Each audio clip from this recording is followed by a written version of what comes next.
Hello guys, ನಮಸ್ತೆ. Welcome back to my channel. ಇವತ್ತು ಈಸಿಯಾದ ಒಂದು ಎಗ್ ಕರಿ ಹೇಗೆ ಮಾಡೋದಂತ ನೋಡೋಣ. Let's get started. ಮೊದಲನೇದಾಗಿ ಎಗ್ ಕರಿಗೆ ಏನೇನು ಬೇಕಂತ ನೋಡೋಣ. ಎಣ್ಣೆ, ಶುಂಠಿ ಬೆಳ್ಳುಳ್ಳಿ ಪೇಸ್ಟ್, ಕಸೂರಿ ಮೇಥಿ, ಮೊಟ್ಟೆ, ಉಪ್ಪು, ಮೊಸರು,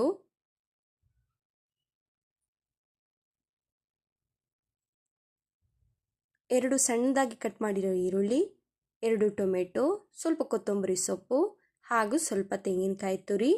ಡ್ರೈ ಮಸಾಲಾಗೆ ಏನೇನು ಬೇಕಂತ ನೋಡೋಣ. 2 ಮರಾಠಿ ಮೊಗ್ಗು, 1 ಸ್ಟಾರು, ಸ್ವಲ್ಪ ಕಲ್ಲುವ್ವ, ಸ್ವಲ್ಪ ಸೋಂಪು, ಸ್ವಲ್ಪ ಕಸೂರಿ ಮೇಥಿ, 2 ಪಲಾವ್ ಎಲೆ, ಅರ್ಧ ಜಾಯಿಪತ್ರೆ ಹೂವು, ಚಕ್ಕೆ, 1/4 ಸ್ಪೂನು ಮೆಣಸು, 1/4 ಸ್ಪೂನು ಜೀರಿಗೆ, 2 ರಿಂದ 3 ಸ್ಪೂನು ಧನಿಯಾ, 5-6 ಕೆಂಪು ಮೆಣಸಿನಕಾಯಿ, 3 ರಿಂದ 4 ಬ್ಯಾಡಗಿ ಮೆಣಸಿನಕಾಯಿ. ಇಷ್ಟನ್ನೊಂದು ಪ್ಯಾನ್ಗೆ ಹಾಕೊಂಡು ಡ್ರೈ ರೋಸ್ಟ್ ಮಾಡ್ಕೋಬೇಕು. ಅದ್ರ ಪರಿಮಳ ಬರೋವರೆಗೂ ರೋಸ್ಟ್ ಮಾಡಿಕೊಂಡ್ರೆ ಸಾಕು. ಈಗ ಇದಕ್ಕೆ ಮೆಣಸಿನಕಾಯಿ ಹಾಕೊಂಡು ಅದು ಬಿಸಿ ಆಗೋವರೆಗೂ ಸ್ವಲ್ಪ ಫ್ರೈ ಮಾಡ್ಕೊಳ್ಳಿ.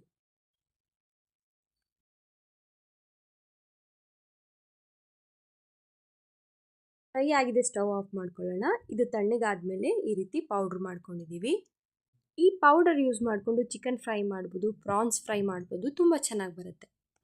ಈಗ ಮಸಾಲೆ ರುಬ್ಕೊಳ್ಳೋಣ. ಒಂದು ಜಾರಿಗೆ ಈರುಳ್ಳಿ, ಟೊಮೆಟೊ, ಕೊತ್ತಂಬರಿ ಸೊಪ್ಪು, ತೆಂಗಿನಕಾಯಿ ತುರಿ ಇಷ್ಟನ್ನು ಹಾಕಿ ಪೇಸ್ಟ್ ಮಾಡ್ಕೊಳ್ಳೋಣ. ಪೇಸ್ಟ್ ಈ ರೀತಿ ರೆಡಿಯಾಗಿದೆ. ಈಗ ಒಂದು ಪಾತ್ರೆ ಇಟ್ಕೊಂಡು ಅದಕ್ಕೆ 2 ರಿಂದ 3 ಸ್ಪೂನು ಎಣ್ಣೆ ಹಾಕೊಳ್ಳೋಣ. ಎಣ್ಣೆ ಬಿಸಿ ಆದ ನಂತರ ಸಣ್ಣದಾಗಿ ಕಟ್ ಮಾಡಿರೋ ಈರುಳ್ಳಿ ಹಾಕೊಂಡು ಚೆನ್ನಾಗಿ ಫ್ರೈ ಮಾಡ್ಕೊಳ್ಳಿ. ಈರುಳ್ಳಿ ಹಸಿ ವಾಸನೆ ಹೋಗೋವರೆಗೂ ಫ್ರೈ ಮಾಡಿಕೊಂಡ್ರೆ ಸಾಕು. ಈಗ ಇದಕ್ಕೆ 1 ಸ್ಪೂನ್ ಶುಂಠಿ ಬೆಳ್ಳುಳ್ಳಿ ಪೇಸ್ಟ್ ಹಾಕಿ ಹಾಗೆ ಫ್ರೈ ಮಾಡ್ಕೊಳ್ಳೋಣ.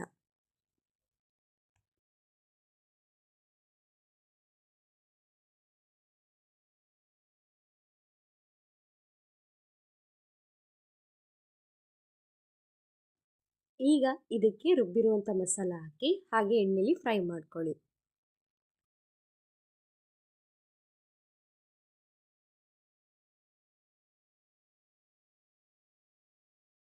ಎಣ್ಣೆಲಿ ಹಾಗೆ ಬಾಡಿಸ್ಕೊಂಡಿದ ನಂತರ ಆಗಲೇ ಪ್ರಿಪೇರ್ ಮಾಡಿಕೊಂಡಿರುವಂಥ ಮಸಾಲೆ ಪೌಡರ್ 1 ಸ್ಪೂನ್ ಹಾಕ್ಕೊಂಡು ಮಿಕ್ಸ್ ಮಾಡ್ಕೊಳ್ಳೋಣ.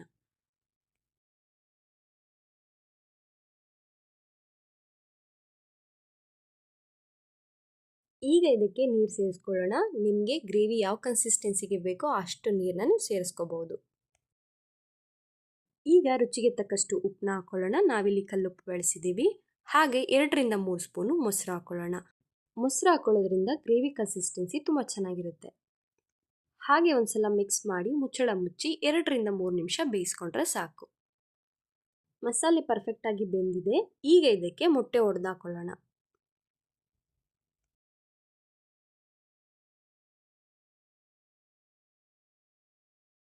ಒಂದೊಂದೇ ಮೊಟ್ಟೆನ ಬೇರೆ ಬೇರೆ ಕಡೆ ಹಾಕಿ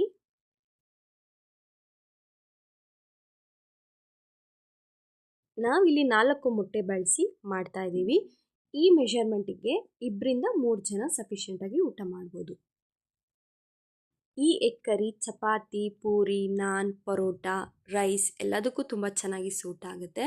ನೀವು ಇದನ್ನು ಒಂದ್ಸಲ ಮನೇಲಿ ಟ್ರೈ ಮಾಡಿ ಹೇಗೆ ಬಂದಿತ್ತು ಅಂತ ಹೇಳೋದನ್ನು ಮರಿಬೇಡಿ. 4 ಮೊಟ್ಟೆನ ಹಾಕೊಂಡಿದ್ದಾಗಿದೆ.